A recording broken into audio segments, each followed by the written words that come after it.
Today we're looking at the fact that hope alone is not enough.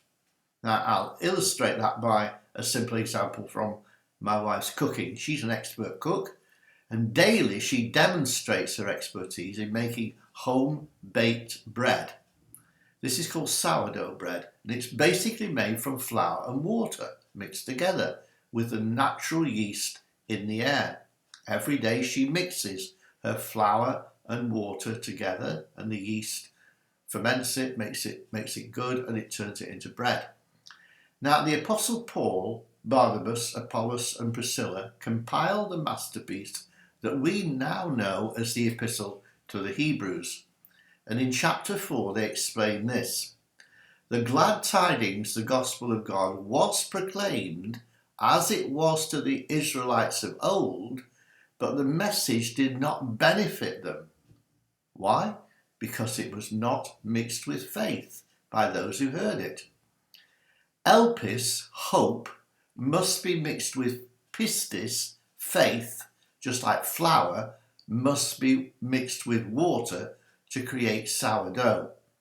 No matter how passionately we hope that something will happen, like we'll get healed or a situation will change for the better, we have the oath-filled promises, which we've looked at recently.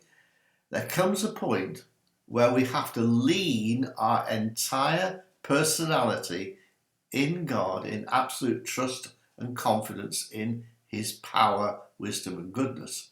That's the amplified definition of faith, as from the Amplified Bible for Hebrews 4 verse 2, which I've just read. Now, let's stay in Hebrews for a bigger definition, a more detailed definition. The big definition of faith in Hebrews is Hebrews 11 and verse 1. This is what Hebrews 11:1 says in the Amplified Bible. Faith is the assurance, the confirmation, the title deed of things we hope for, being the proof of things we do not see, and the conviction of their reality, faith perceiving as real fact what is not revealed to the senses. Hebrews 11, verse 1. Now let's examine this in detail. Suppose you booked a hotel room by phone or by internet, and you wanted to go away for a mini break or something like that. You make the booking and you print the booking. Okay, you've got it. Then on arrival at the hotel, at reception, you tell them your name and you ask for the room keys.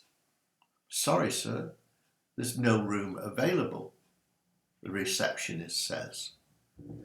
Well, you'd hope for your holiday break and you're not going to stand for that. So into your jacket, out comes your wallet. Here comes the confirmation certificate that you printed out. You show it to the receptionist. Don't know what you got to do. We've got a room. And they do what's necessary. You get your room with the confirmation certificate. If somebody tries to steal your car and is caught and tries to prove it's their car, what do? You've got to, in French society, you've got what's called a carte grise, a grey card. It is the title deed of the car. It's got your name and your address on it, and you show it to the police and the car is returned to you. Now, a third example. If you fall ill with severe pain in your body, you speak to those pains and command the mountain to move. Now, remember Mark 11:23 to 25. You command the pain, you command the mountain to move. You speak to the mountain, speak to the pain. And when you've done that, you check your body and you find the symptoms are still there. But in verse 24, you believed, you received. As soon as you did it, I believe I received. Now, carefully check, as verse 25 tells us, that you've no unforgiveness in your heart. That being the case, this is what you've got to do. You have got to perceive as real fact what is not revealed to your senses. You're trying to sense perfect movement, no pain. You're not doing that. Now, are you ready? From that same passage in Mark 11, Jesus gave us what is called the law of faith. Having spoken to the mountain, told the pain, told the symptoms to leave, do not doubt in your heart, and you shall have what you say. That's the law of faith. Faith has to be in our heart and in our mouth. So to make our faith work effectively, we need to proclaim the truth that we were healed despite the symptoms. In 1 Corinthians 4 and verse 18 it says, we do not look at the things which are seen, but at the things which are unseen, because the things which are visible are temporary, just brief, but the things which are invisible are everlasting. So you'd say this to your pain, do not consider your pain as truth, it's just temporary. Tell your pain, you are subject to change. You are temporary. You cannot stay. I believe the truth, and God's word is truth.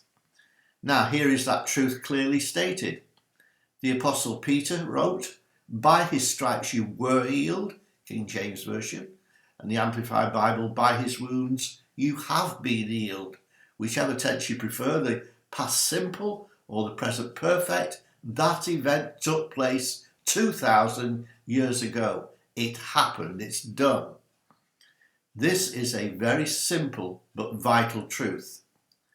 In 2 Corinthians 4 verse 7, we, having the same spirit of faith, according as it is written, I believe, therefore I have spoken, we believe and therefore we speak. So if you believe it in your heart, speak it with your mouth.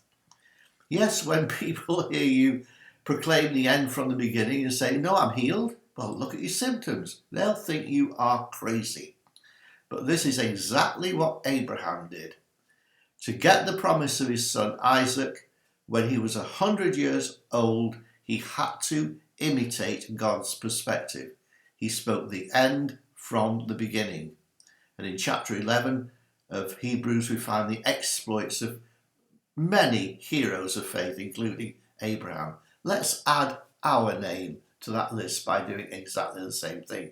Speak the end from the beginning. I'll tell you more about that the next time. God bless you.